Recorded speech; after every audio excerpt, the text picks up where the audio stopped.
Eshiting. Keskin bermamas. Shoshmang. Bugun bolangizni qo'liga agar bolada endi o'ynasinda deb smartfonni bemalol tutayotgan bo'lsangiz, siz bolangizni ruhan va ma'nan o'lishiga sabab bo'lyapsiz. Men bu borada o'ta keskin gapiraman. Nimaga? Chunki menga har kuni yuzlab SMS yozadigan odamlarning aksariyati bolamga qanday ilm o'rgatsam bo'ladi, boshini telefondan ko'tarmayapti. Bolamga qanday izn berma qo'liga telefonni. Yo, eshiting. Keskin bermamas. Shoshmang. Yo'q, Hurmat qilaylik bir-birimiz Akmal aka. Berma, ma'lum muddat kitob o'qisin.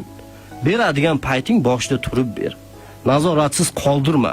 Bugun atrof muhit, bugun dunyo shunchalik darajada jirkanch bo'lib ketgan, bolangizni 2 minutayoq o'zgartirib tarbiyasini buzib qo'yadigan jamoalar deysizmi, vaynerlar deysizmi, odamlar deysizmi tiqilib yotibdi. Orzuying nima deb men qo'shimni bolalardan so'rasam, vayner bo'lish degan. Mana sizga kerakmi zamonaviy bolalar? Agar siz nazorat qilmadingizmi, nazorat qiladiganlar mana uni ichidan turib nazorat qiladiganlar paydo bo'ladi. Albatta. Berish kerak. Lekin men aytmoqchi bo'lganim, liberallikda ham chegarasi bor.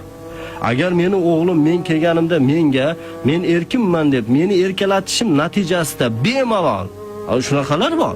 O'zlari menga olib yuribdi yana. Dadasiga bir narsani oldirish uchun har xasha qilib, olib bermasa ovqat yemayman deb yoki ko'chaga chiqib ketib yoki arazlab qolib yoki sensellayotgan bo'lsa, bu 100% ota-onaning aybi. Bu bolani aybi emas. O'qimayotgan bo'lsa ham ota-onaning aybi.